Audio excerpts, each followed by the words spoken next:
부지런한 농사꾼에게 나쁜 땅이 없다라고 들어보셨습니까? 말 그대로 부지런한 농부에게는 좋은 땅과 나쁜 땅이 따로 없는 것이죠.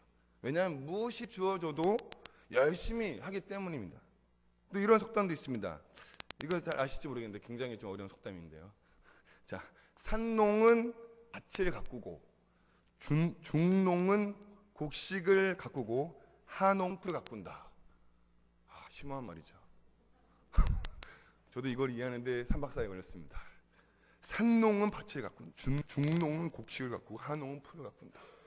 뭐냐면 진짜 농사꾼은요, 잘하는 사람은요, 어떤 밭이든 기름지게 하는데 이 농사한 초짜들은요 맨날 쓸데없는 풀만 가꾼다는 것입니다. 한농은 풀만 가꾼다. 갑자기 속담을 늘어놓냐 하실지 모르겠는데 오늘 저와 함께 나눌 말씀이 바로 이 땅과 관련이 있기 때문입니다. 예수님도요 마가복음 4장 3절에서 9절 보면 바로 이런 농사를 짓는 땅과 관련된 비유를 하셨어요. 우리가 잘 아는 씨 뿌리는 비유죠. 여러분 다 알지만 뭡니까? 씨를 뿌렸을 때에 어떤 것은 어디에 떨어졌죠? 길가에. 어떤 것은 돌짝밭에 떨어졌죠. 또 하나는 가시밭에 떨어졌습니다. 근데 어떤 것은요 떨어졌더니만 30배, 60배, 100배의 결실을 맺었어요. 어디에 떨어졌죠? 옥토밭에 떨어졌다는 것입니다. 좋은 밭에 떨어졌기 때문에 열매를 맺었다라고 얘기합니다. 여러분 속담처럼 모름지기 비유는 해석이 중요한데요. 주님은 여기에 딱 이게 무엇인지를 설명해 주시죠. 씨는 무엇이다? 말씀이라는 것입니다. 그리고 이 밭은 무엇이다? 우리들의 마음이라고 얘기합니다. 자, 그렇기 때문에 아까 좀 더 얘기했던 4가지 종류의 밭이 있는 것입니다. 길가, 돌밭, 가시밭, 옥토밭. 자, 우리의 마음이 그러니까 밭이다 시죠. 그러면 우리의 마음이 밭이라고 할 때 스티븐 코비라는 사람이 성공하는 사람의 7가지 습관이라는 책을 통해서 자기 삶에 성공적으로 살았던 여러 많은 사람들의 7가지 공통적인 특징을 얘기했는데요. 한번 보여주시면 매사에 주도적인 자세를 가지고 살아갔습니다. 2번째는 목표에 염두에 두고 일을 시작하고 3번째는 중요한 일수록 우선적으로 해결하고 4번째는 서로 윈윈하는 그리고 5번째는 상대방을 먼저 이해하고 나서 설득을 시킨다. 6번째는 이 무엇을 하든지 간에 시너지 효과의 방법을 생각한다. 근데 여기서 7번째가 있는데요. 7번째를 보여주시면 7번째 이렇게 얘기하죠. 딱 떨어지면 자, 성공한 사람 7번째 한번 읽어볼까요? 시작. 톱날은 항상 날카롭게 한다. 무슨 말입니까? 항상 적시적소에 사용하기 위해서 준비되어져야 된다는 것이죠. 자, 이것을 우리가 마음으로 연결시켜 볼 때 우리의 마음파도 마찬가지입니다. 이것을 그냥 놔두면 안 되죠. 항상 언제든지 무엇이 주어졌을 때 감당할 수 있는 준비가 되도록 알고 바꿔야 된다는 것입니다. 예리한 톱날처럼 마음의 준비, 이것이 필요하다는 것이죠.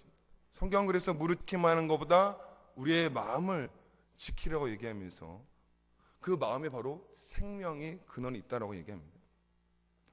마찬가지로 오늘 본문에서 우리가 읽었지만 이렇게 얘기합니다. 따라해 보겠습니다. 너희 묵은 땅을 기경하라. 아까 우리의 마음을 밭이라 하겠습니다. 땅이라고 얘기할 수 있죠. 오늘 호세아 선지자는요 그런 것입니다.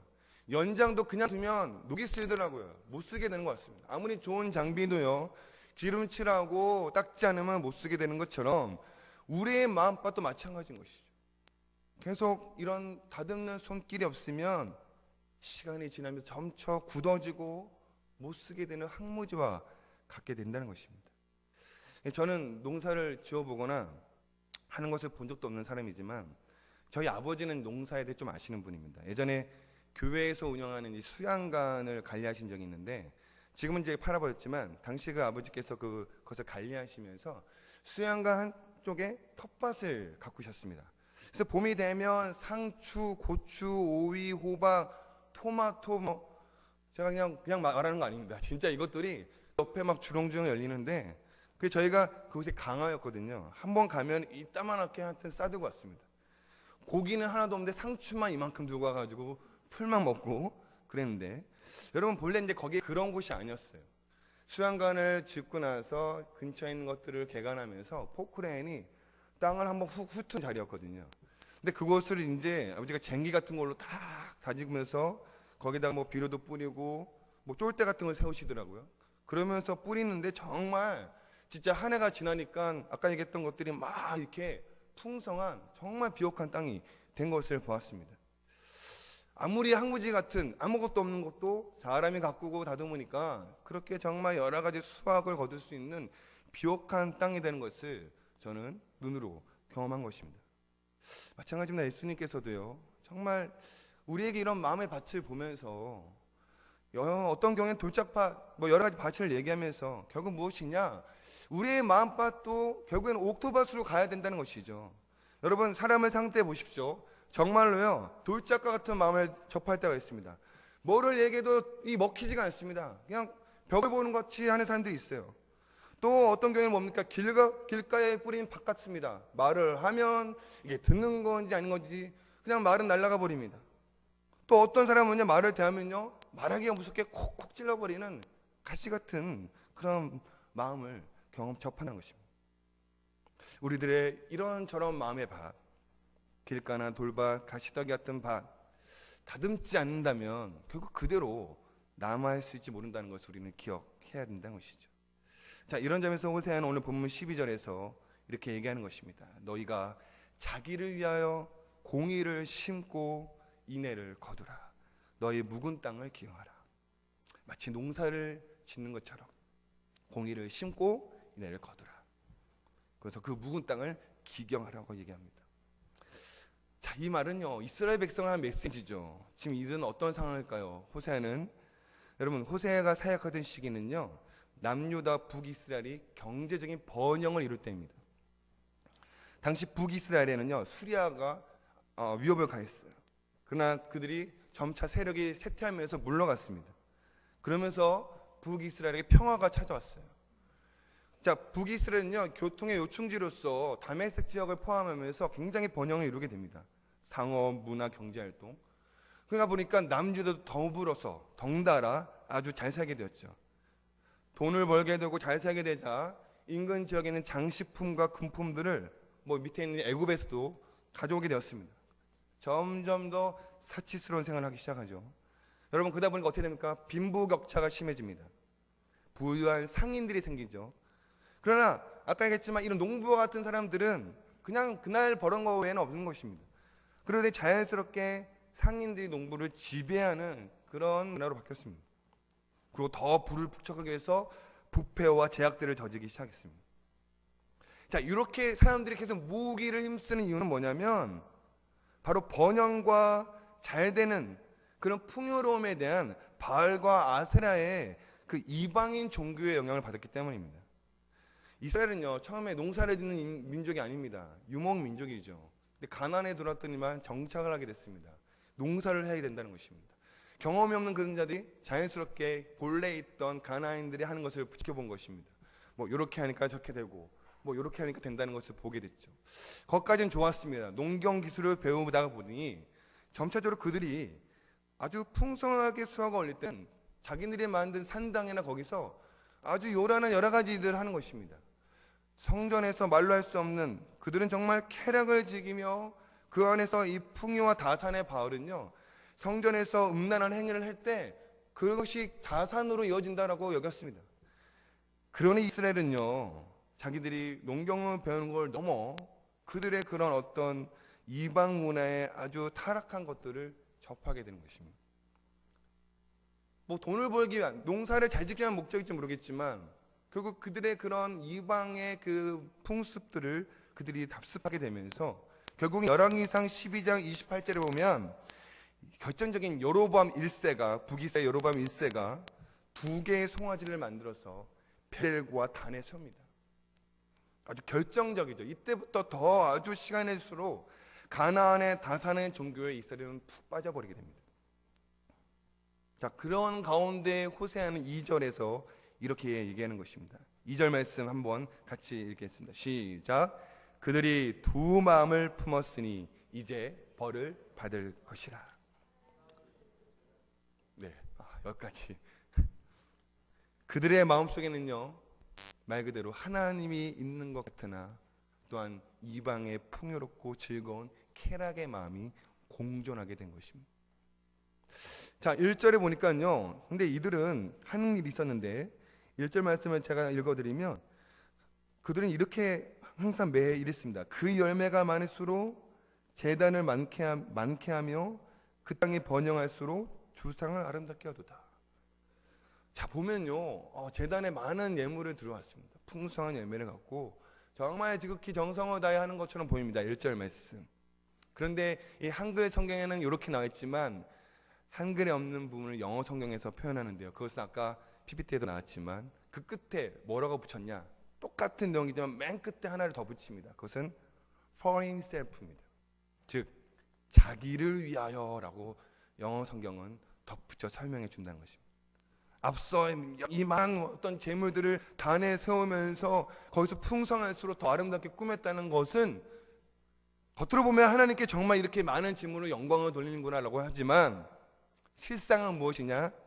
하나님을 위해서가 아니라 자기 자신의 만족과 즐거움을 위한 행위였다는 것입니다. 자기를 위하여. 여러분, 이들은요, 예배를 드리지 않는 게 아닙니다. 분명히 1절처럼 많은 제단을 만들고요, 때마다 성전에 모였습니다. 그리고 모세부터 내려오는 제사법에 따라 제단에서 제물을 드렸던 자들입니다. 한마디로 결코 신앙의 길에서 떠난 적이 없던 자들입니다. 겉으로 보기엔 그럴지 모르지만 그러나 정말 하나님의 예배하는 제단, 실상은 무엇이냐? 자기 만족이었으며 자기가 얼마만큼 부를 축적했는지에 대한 즐거움과 그 뿌듯함을 나누는 그런 자기 만족의 현장이었다는 것입니다. 마찬가지 아니겠습니까? 수천 년이 지난 오늘날 우리도 매주 교회에 나오죠. 교회를 안 다니거나 하나님을 부정하는 것이 아닙니다. 기도할 때마다 하나님 아버지라고 우리는 고백합니다. 말씀을 부인하거나 하나님을 멀리하는 것이 아닙니다. 그러나 그렇다고 해서 하나님만 온전히 보거나 그 말씀에 따라 내가 살아가겠다라고 전적으로 내 삶을 드리는 것도 아닌 것입니다. 하나님을 사랑한다 얘기하죠. 당신은 영광의 왕이라고 우리는 찬양을 통해 고백합니다. 매주 찬양을 통해서 우리는 그렇게 고백하죠. 그러나 이러한 화려한 예배가 끝나고 저 문을 나서며 우리의 삶의 예배로 들어갔을 때 여러분, 하나님을 사랑한다면요, 성경은 얘기합니다. 재물을 경험하여 섬길 수 없다. 과연 우리가 그 고백만큼 삶 가운데 하나님을 사랑하는지, 혹시나 여러분 삶 가운데 적절히 하나님도 믿지만 지금 하고 있는 세상의 것들을 품고 살아간다면 그 사랑의 고백, 우리는 정말 그 안에 진정성이 있는지를 곰곰이 생각해 봐야 한다는 것입니다. 성경을 보면요, 하나님께 재지는 자마다 특징이 있습니다. 하나같이 그들의 모습을 보면 처음에는 정말 하나님만 섬기는 것 같아요. 정말 신실해 보입니다. 사울왕을 보면 그렇잖아요. 근데 어느 순간요, 하나님보다 그 일을 하면서 점차 다른 것들을 보게 되는데 그들에 관해서 성경이 어떻게 여러 구절에서 소개하냐면 앞에 띄워주시면 신명기 9장 16절 말씀이면 이렇게 얘기합니다. 내가 본즉 너희가 너희의 하나님 여호와께 범죄하여, 그 다음에 보면 자기를 위하여 송아지를 부어 만들어서 여호와께서 명령하신 도를 빨리 떠났기로. 그러면 사무엘상 15장 12절에서도 또 동일하게 이렇게 얘기를 합니다.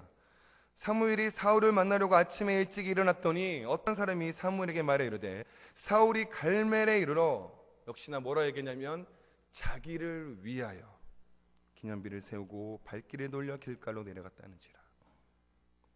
이쁘니까요. 신약에서 보면요, 누가복음 12장 20절에 이렇게 얘기하는데요. 우리 누가복음 12장 20절 말씀을 저기 영상에 있는데요, 한번 같이 읽어보도록 하겠습니다. 시작.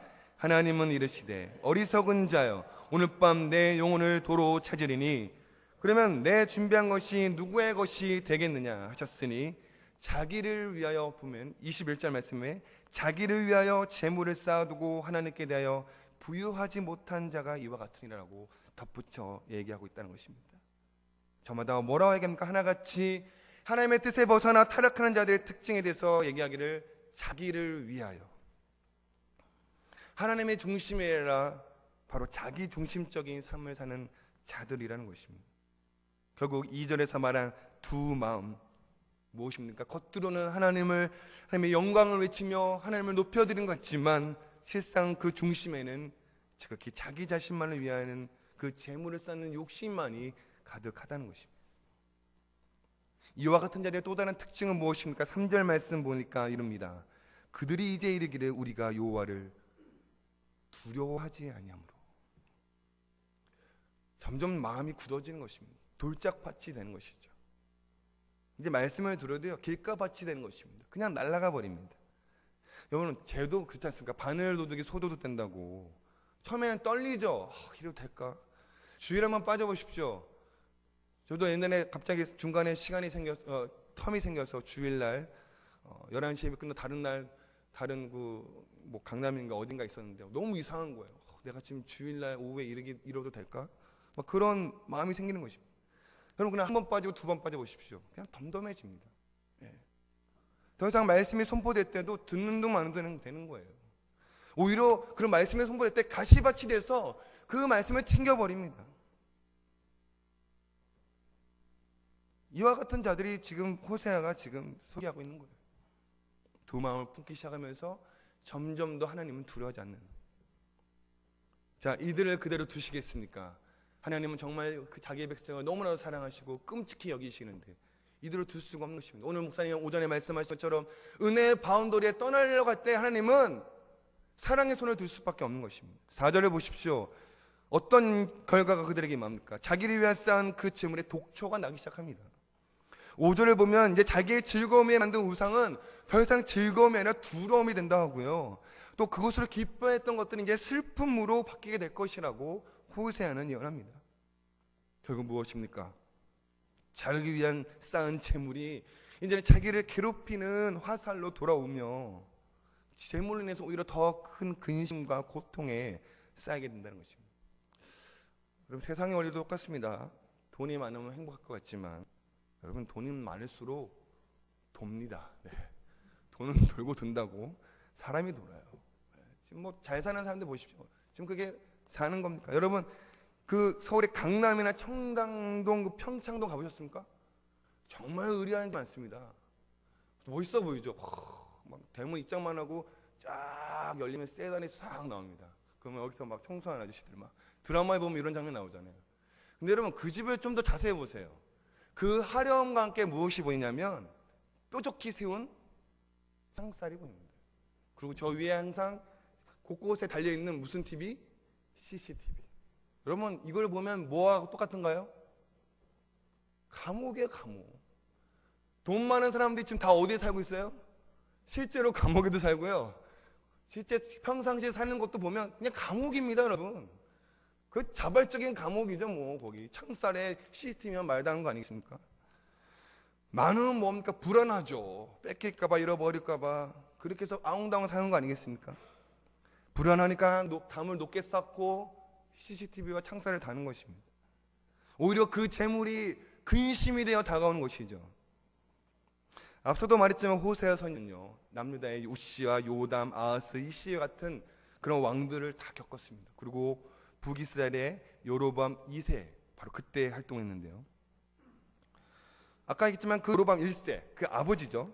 단과 베델의 금송아지를 만들 때 바로 그때 이제 이 예언을 한 거예요. 얼마나 호세아가 답답하겠습니까?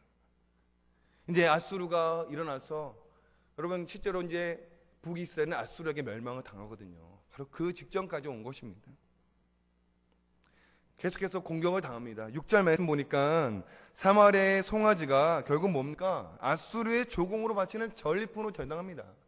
기껏 화려하게 만들었더니만 그 정말 그 뭡니까? 아주 그 오랑캐 같은 그는 아수르 거친 그 이방인들에게 그냥 조공의 도구로만 전락해버립니다. 그들의 거짓된 아니와 만족을 위한 실체가 벗겨지면서 치욕스러운 상징이 되어버렸다는 것이죠. 그들의 간악하고 음란과 쾌락의 계책, 그들의 계책은 어떻게 됩니까? 이제 부끄러워질 거라 하시는 것입니다. 우상 숭배, 그들의 생각, 이걸 계책이라고 얘기했는데 호세아는 너는 그런 것들이 얼마나 치욕스럽고 부끄러운 건지를 깨닫게 된다고 얘기합니다. 7절, 지금까지 자신의 욕망과 욕심으로 쌓아둔 것들이 뭡니까? 이제 거품과 같이 한순간의 거품처럼 사라질 것이라, 멸망될 것이라 얘기합니다. 여러분, 우리가 잘 아는 말씀이죠. 시편 127편 1절 말씀 한번 띄워주시고요. 한번 우리 공부 한번 다시 읽어볼까요? 한번 좋은 말씀인데요. 시작. 여호와께서 집을 세우지 아니하시면 세우는 자의 수고가 헛되며 여호와께서 성을 지키지 아니하시면 파수꾼의 깨어 있음이 헛되도다. 하나님께서 책임져 주시지 않으면 우리가 갖고 있는 그 어떤 것도 그저 사상 누가 모래 위에 집이라는 것을 여러분 다시 믿으시기 바랍니다. 결국에는 이스라엘이 쌓은 5절에 말한 베다넨의 송아지, 8절에 얘기하죠. 아엔의 상당, 같은 것들입니다. 자, 이 모든 것들, 산당은 정말 이교도적인 어떤 문화의 상징이에요. 그거를 드러내는 것입니다. 그 중심, 이 모든 것들은 파괴될 거라 얘기합니다. 자신들은 하지 못하죠. 다시 또 이방인에서 그것이 파괴되어집니다. 폐허가 됩니다. 여기서 얘기합니다. 그들의 제약된 산상들이 파괴되고 폐허가 되는 가운데 가시와 찔레가 날릴 것이다. 가시와 찔레가 날린다는 것은 이제는 그것이 전혀 아무도 돌보지 않는 말 그대로 불모의 땅이 된다는 것입니다. 아무것도 없을 거다. 가시와 찔레는 결국 8절 끝에 말씀처럼 뭡니까? 이런 비참한 상황 속에서 하나님의 구원을 부르짖는 절박한 가운데 울부짖을 것을 호세아는 예언합니다.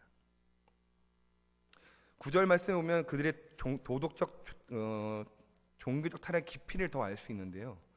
지금 얘기합니다.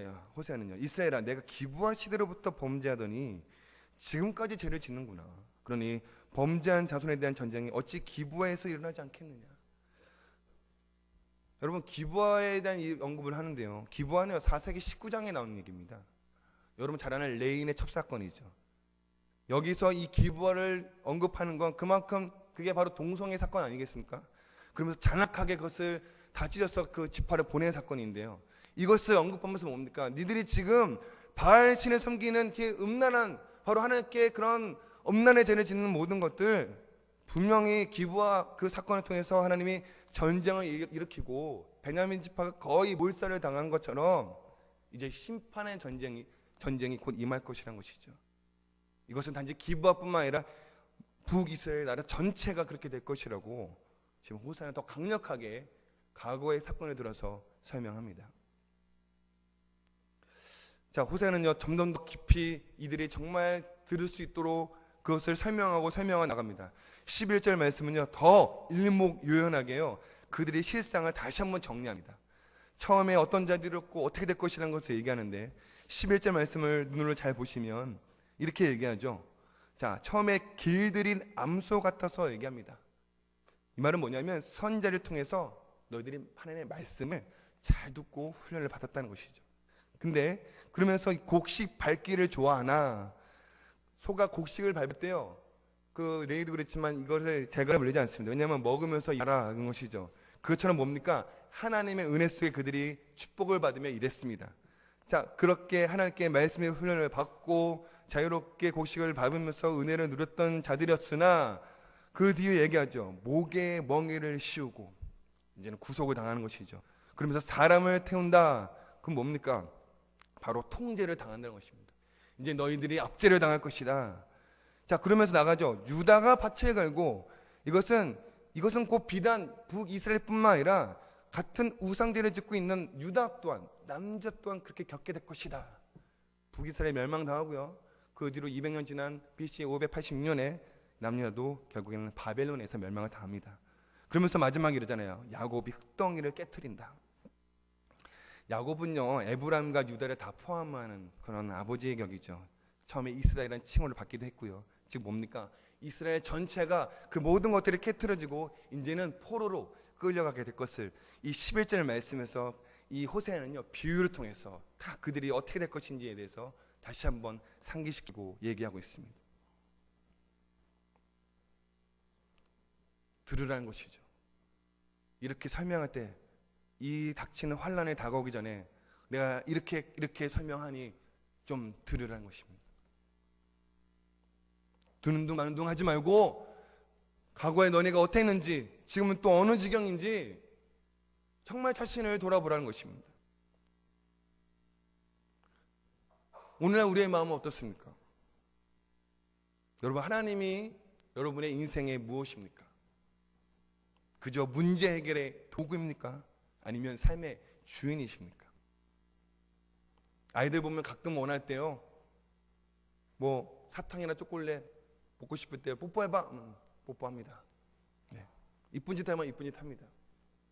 자기가 원하는 거 얻기 위해서는요, 뭐든지 해요. 그러나 그것이 딱 주어졌을 때는요, 뒤도 안 돌아보고 떠나죠. 절박하고 급박할 때, 위급할 때는 언제든지 찾습니다. 마치 119처럼. 그러나 그 문제가 해결됐을 때는 언제 그러냐는 듯이 다시 내 삶에 빠져버립니다. 하나님은 자판기가 됐고 그저 급할 때 부르는 앰뷸런스밖에 안 되는 것입니다. 사단은 우리에게 계속해서 아주 교묘하게 다가옵니다. 절대로 우리로 하여금 교회 가지 말라고 얘기하지 않습니다. 예배는 드려야 된다고 얘기합니다. 그러나 교회도 가고 다른 것도 하라고 얘기합니다. 어떻게 하나님 교회만 붙잡고 살 수 있겠냐고 얘기하죠. 너에게는 가정도 있고 아이도 있고 직장도 있고 그 밖에 할 일, 지금 취업을 위해서 준비할 것도 많고 여러 가지 세상 사람들은 이렇게 열심히 살아가는데 지금 너는 거기서 뭘 하고 있냐는 것입니다. 그러니 적당하게 부담 없는 위치에서 하나님만 부인하면 되지 예배를 안 드리는 게 아니지 않느냐, 그냥 그렇게 하면 된다라고 우리에게 속삭이는 것이죠. 그러면서 그럴 수밖에 없는 이유와 핑계를 생각나게 합니다. 제가요 사실은요 원래는 그렇게 하고 싶었는데요 라고 하면서 그런 생각들을 기가 막히게 우리라고 생각나게 하죠. 그래서 내가 생각하는 여기만큼만 하고 그 이상은 지나친 것 같은데 라고 생각하게 됩니다. 네 삶도 중요한 거야. 너가 지금 하고 있는 것도 되게 절실하잖아. 스스로를 위로하고 합리화하게 되는 것이죠. 만만치 않은 현실을 예로 들면서요, 조금만도 교회나 사역에 동참을 권하면 불편한 것이죠. 그러면서 급기야 이런 나아가서 하나님도요 저를 다 이해하실 것입니다. 그런 생각의 중심에서 과연 하나님이 이해한다고 생각하는가? 과연 하나님이 자신의 인생의 주인이냐, 길이냐, 등불이냐? 우리의 고백처럼 바로 그렇게 하나님 우리의 하나님 되시냐? 우리는 돌아봐야 되는 것입니다. 그저 마음의 중심에는 자기 자신이 있고 하나님이 이 땅 가운데 나를 부르신 이유와 목적이 무엇인지는 저 멀리 그냥 희미하게 날아가 버린 것이죠. 그러나 성경은 얘기합니다. 저를 따르면 좋겠습니다. 내 마음과 뜻과 정성을 다하여 주 너의 하나님을 사랑하라. 사랑은 할 만큼 하는 것이 아니라 하나님이 원하시는 사랑은 우리의 모든 것을 걸어서 나를 사랑해 달라는 것입니다. 지독한 하나님의 짝사랑이죠. 정말 우리로 하여금 사랑을 구걸하기까지 이렇게 느껴질 정도로 우리의 그 사랑을 갈급해 하시는 하나님. 그러므로 우리는요, 우리의 삶 가운데 정말 우리가 하는 모든 것들에 대한 정말 분명한 통찰력이 있어야 되는 것입니다. 이 세상이 어떠한 세상인지 이스라엘은 처음부터 그렇게 두 마음을 품은 것이 아니었습니다. 제가 얘기했지만 그들은 피를 위해서 배운 것입니다. 당연히 농사를 배워야 되죠. 유목민족들이 어떻게 농사를 지을 수 있었겠습니까? 물어보면서 이렇게 하는 거구나, 씨는 이렇게 뿌리고 수확은 이렇게 하는구나, 배워야 됐습니다. 그래서 부정하는 것이 아닙니다. 공부해야 되고 취직해야 되고 다 필요한 것입니다. 그래서 부정한 것이 아닙니다. 그러나 그런 것도 하다 보니까 그저 완전히 아예 세상의 길을 따라가는 것입니다. 그것을 끌어당겨서 하나님의 문화로서 하나님의 말씀 가운데서 그것을 풀어가야 되는데 불구하고 오히려 거기에 빠져서 정신없이 더한 자극과 쾌락을 쫓아 이스라엘은요 눈이 어두워져 간 것입니다. 북이스라엘은 단 한 번도 하나님을 제대로 섬긴 적이 없습니다. 단 한 번도. 어떤 왕도 다 우상 숭배했습니다. 이것은 심각한 것입니다. 세대가 물려서 우상 숭배를 했다는 것입니다. 여러분, 우상 숭배라는 것을 이분법적으로 생각하면 안 됩니다. 교회를 다니고 안 다니고 뭐 기독교와 타종교 여기로 생각하시면 안 됩니다. 우리는 더 깊이 통찰력 있게 우상 숭배가 뭔지를 들여다봐야 됩니다. 정말 우리 마음 가운데 하나님만 계시냐? 사실 하나님이 없이 다른 마음에 품는 순간부터는 우리 우상 숭배가 시작된 것입니다. 그러니 얼마나 우리가 치열하게 말씀 가운데서 싸워야 되겠습니까? 이전에 첫사랑으로 하나님밖에 없다라고 고백하며 정말 무엇이든지 감사하게 교회에서 하나하나 시키면 아유 감사합니다, 제가 할 수 있을까라고 그랬던 우리의 모습들, 그러나 점점 성경도 알고 신앙생활도 익숙해지면서 그러다 보니 세상의 풍파에 묻혀가다 점점 더 우리 안에는 내 자신만이 많아지고 세상의 물정이라는 것이 점점 더 크게 자리 잡게 되는 것이죠. 소위 말하는 상식이 이제는 우리 안에 차면서 내 마음에는 주님이 내려오게 되고 내가 그 자리를 트며 왕자에 앉아버리는 것입니다. 세상은 나라는 것을 강조합니다. 너의 꿈, 내 가정, 내 자녀, 내 만족. 그래서 나 자신에게 집중하게 하죠.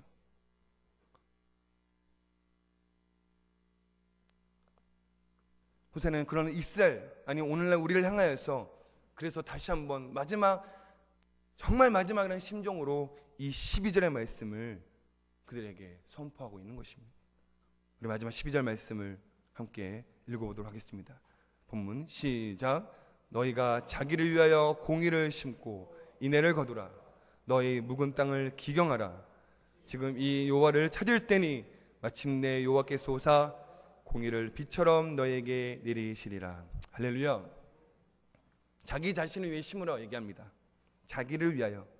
아까는 자기를 위해서 자기 좋을 대로 했던 거라면 지금의 이 자기를 위한 것은 정말로 자기를 위한 것입니다. 뭐냐면 자기의 욕심과 자기의 꿈을 위한 게 아니라 지금 심는 자체가 다릅니다. 공의를 심으라고 얘기합니다.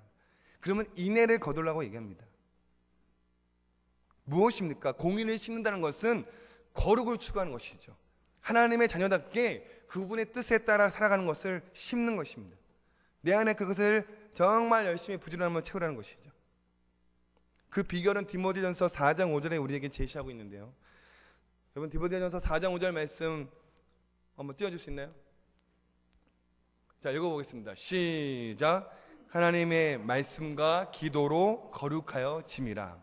아멘. 자, 공의를 심는 거 우리가 거룩해지는 걸 했습니다. 근데 거룩해지는 게 뭐냐? 하나님의 말씀과 기도로 되어진다는 것입니다. 디모데의 배경은 다 자시하고요. 정말 그렇습니다. 우리가 세상 가운데서 마음을 빼앗기지 않기 위해서는요, 정말 나 자신을 위해서 꼭 정말 이것만큼 해야 될 것이 있다라면 말씀의 꼴을 먹는 것이고요, 기도의 깊은 영성을 쌓는 것인 줄로 믿습니다. 여러분, 이게 너무나 당연하지만요, 정말 이것밖에 없어요. 다른 비결을 얘기할 수 있는 게 성경에서는 말하는 것이 없습니다. 근데 이 기본이고 잘하는 것들이 잘 안 되진다는 게 문제인 것이죠. 나를 위해서 정말로 엉뚱한 것을 심지 말고 말씀과 기도를 심으라는 것입니다. 그렇게 공의를 심을 때 점점 더 내 안에서의 세상의 습관과 모든 찌꺼기들이 벗어나는 것이 왜? 거룩해지니까. 하나님을 닮아가니까. 공의를 심을 때 인애를 거둔다고 합니다. 뭡니까? 하나님의 긍휼입니다. 즉 하나님의 은혜가 부어지는 것입니다. 그렇게 사는 자에게 하나님께서 때를 따라 돕는 은혜를 부어주시는 것이죠. 그의 모든 형편과 처지에 따라 하나님의 돕는 손길이 함께 하시는 것입니다. 여러분, 인생의 순간순간 다 피할 길을 열어주시고 우리가 미처 생각하지 못한 것들을 생각나게 하시며 정말 적시에 필요한 만남을 주심으로써 우리의 모든 인생의 고비마다 그것을 이겨내게 되는 하나님의 놀라운 손길이 바로 공의를 심을 때 임한 것을 믿으시기 바랍니다. 덧붙여 얘기하지 않습니까? 여호와를 찾을 때 참 공의를 비처럼 너에게 내리시리라. 그러므로 우리는요, 하나님의 말씀으로 돌아가, 그리고 우리가 그 말씀을 두고 세상으로 다시 나아갈 때, 그때는 우리가 하고 싶은 거, 원하는 것, 특히 자기를 위한 것이 아니라 하나님의 영광을 위해, 그분의 뜻을 위해 주께서 부르신 그 목적대로 나아가는 복된 삶이 되기를 소망합니다. 누가복음 9장 62절에 이런 얘기를 합니다. 예수께서 이르시되 손에 쟁기를 잡고 뒤를 돌아보는 자는 하나님의 나라에 합당하지 아니하니라 하시니라. 혹시 여러분 쟁기는 쥐었지만 망설여지십니까? 갑자기 이전에 했던 것들이 생각나서 고개가 돌아가지십니까? 그래서는 안 됩니다. 하나님 나라에 합당하지 않습니다. 부르셨으면 목적이 있는데, 나를 하나님의 자녀로 부르신 것은 분명한 이유가 있을지인데 그것이 무엇인지는 생각하지 못하고 하나님의 도구로 주시고 재료로 주시고 그를 통해서 하나님의 영광을 드러내기보다 하는 그 주신 것들에 오히려 함몰되어서 그렇게 살아간다면 그 자는 하나님 나라에 합당하지 않다는 것입니다. 우리는 더 이상 나의 만족, 나의 행복을 채우는 수단으로 하나님을 보지 말고 하나님 자체가 우리의 목적이 되기를 소망합니다. 그렇게 될 때 내가 있는 곳은요 거룩한 곳이 되는 것입니다. 내가 보는 곳은요 하나님의 거룩한 곳이 되는 것이고요, 내가 하는 일은 하나님의 거룩한 일들이 되는 거예요. 수단이 목적이 되지 않는 지혜로운 삶, 세상의 즐거움에 빠지지 않는, 세상에 있지만 구별되는 삶. 그래서 내게 주어진 하나님의 부르심의 목적이 무엇인지를 분명히 알고 가는 삶. 더 이상 내 마음에 점차 나도 모르게 굳어간 이 마음의 굳은 땅을 우리가 말씀과의 기도를 통해서 기경하는 가운데 옥토로 만들어 하나님의 주신 놀라운 축복 30배, 60배, 100배의 결실을 맺는 복된 삶 되기를 주의 이름으로 축원합니다.